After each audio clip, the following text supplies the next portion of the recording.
Hello, good day in the Viking tongue, or good day. I am Bragi, and today I'm here with...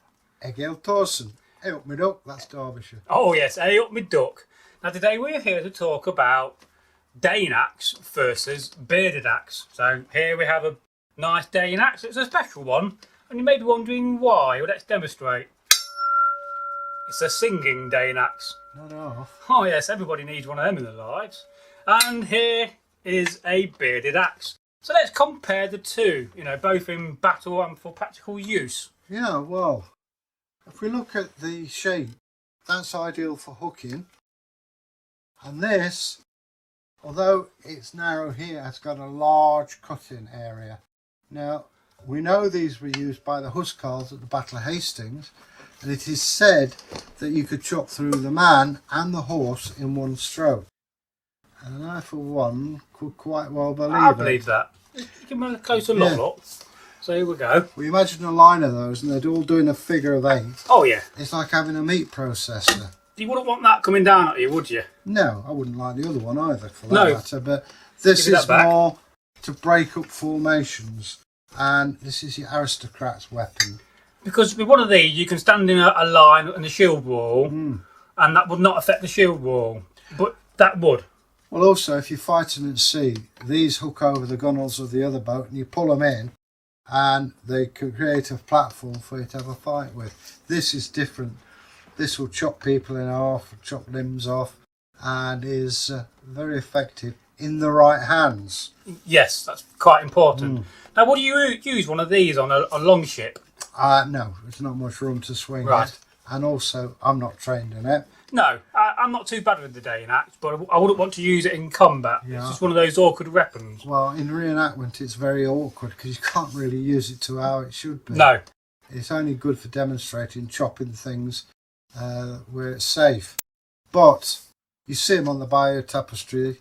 They're common by the 10th century in the aristocratic things.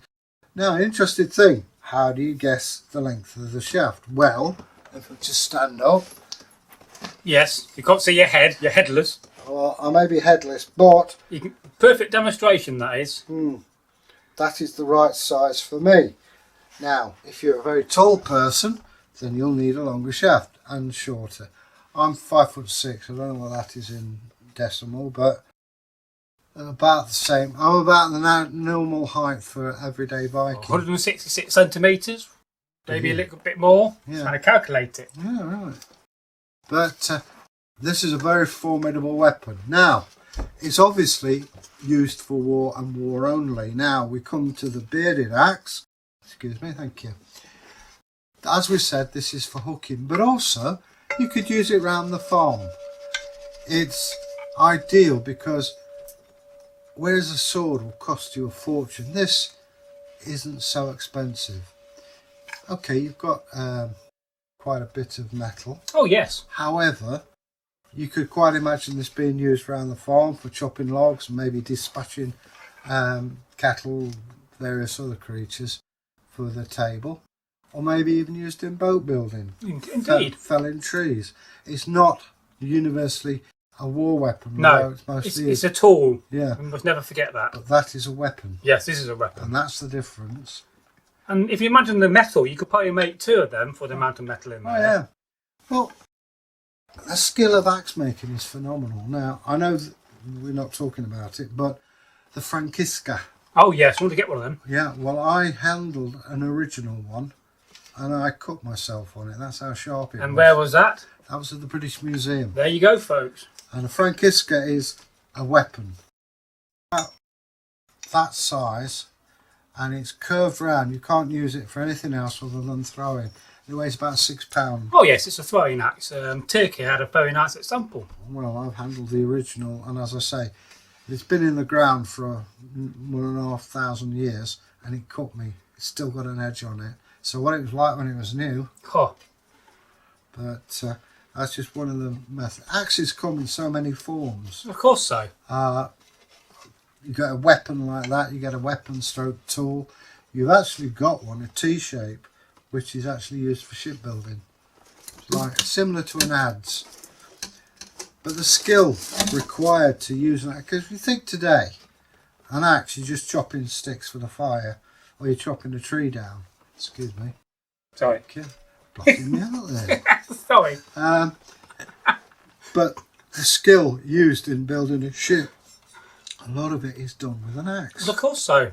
And today you think, wow. But let's not forget the draw knife and the other tools you would have had. But you're roughing out with these things, and then you've got to bore a hole through with a hot iron, copper nail, the plate on the back, the clinch nails. They had tapered drills for holes as well. Oh, yeah. Yeah. So let's talk about the Daneaxe and the use of battle. Yeah. Because we all know that the bearded axe is used in the line. It's a very effective line weapon. You know, you can hook the shield, you can take the shield off the man, and then the guy next door with a spear can take that warrior out. But how do we use the Daneaxe troops in a battle? I think they tended to be an elite, and you imagine the whole line of them, especially on the flank. The one thing you don't want is the enemy to go on the sides. No, of course you don't. So if you look on this as the heavy machine gun of the Viking world, yes, you could it's going to be a fool who'll take that on, even on a horse. But of course so, and of course these men will have to be spaced out. So in my mind, being somebody with a lot of experience in the 19th century re-enacting scene, to me, Daneaxe troops seem to have the feel of light troops. You know, would they be out in front of the main body of men, or would that not have been practised back in the day? I think what you'd probably have is a just row flankers of the, for want of a better word, the peasantry. So that as you fight, it's an old Roman trick, you fight, as you go along, you meet harder and harder resistance. Yes. It's like the Romans would put the inexperienced troops to the front. They gained experience, or they died, and as they came into the more hardened troops, they were tired. I think it's similar with this. As far as the enemy concerned, they want the warriors, the experienced people, because they can ransom them, whereas peasantry just wound them, knock them out of the way. These guys would be not what you want to meet, because there you are charging along. I've got my sword, I've got my spear. Woof! You're chopped in half before you know it. Yes, not a nice way to go. Imagine throwing them into a meat grinder. That's basically what you've got. And they'll be especially hard on the flanks because you don't want them to circle around you. They will probably have a circle of them around the king or the leader because he's worth most money. And your reputation is made by the big warriors you kill, not by the peasantry. And that basically, I think, is, you know. Let's just quickly talk about the Battle of Derby, where the Danes were killed. Would they have been Daneaxe men? They would have been what's called huskarls, housemen. Athelflaed herself was no cream puff. She was a block off the chip off the old block. Too right. She was apparently very popular with her housemen, and she grieved greatly apparently over the loss of them.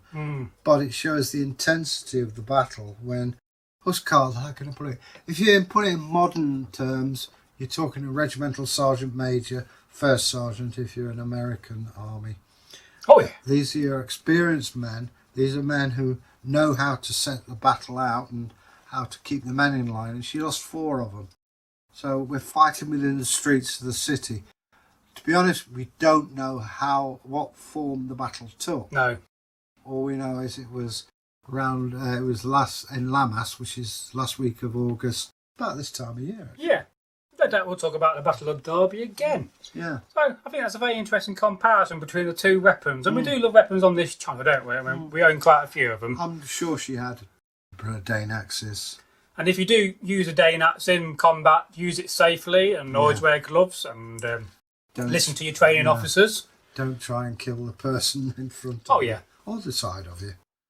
And I think before we go, we'll just ring this for you, and we'll let you hear it ring. So I'll come on camera like this and give it a tap, and you can get to hear the ringing of the Daneaxe. And you shake it, it makes enough noise. And what do they do if they want to leave a comment? Well, just leave a comment in the old traditional way. Hashtag Daneaxe or hashtag bearded axe, whichever your favourite. Let us know. Do you prefer the Daneaxe or do you prefer the bearded axe? Please leave us a comment because we will get back to you. I know I say this every time, but it's true when he's not chopping his head off. Ooh. Also, you might like to subscribe. Oh, yes. That would be very nice. Oh, yes. Press the old subscription bell. Oh, yes. Sound like that dog on TV. Ruff. Oh, yes. Yeah. For our American visitors, it's an insurance company called Oh, Churchill, which is a bulldog. Anyway. British bulldog. Woof. Woofski. So goodbye. Leave a comment. Subscribe if you're new. Ta-ta. Woof.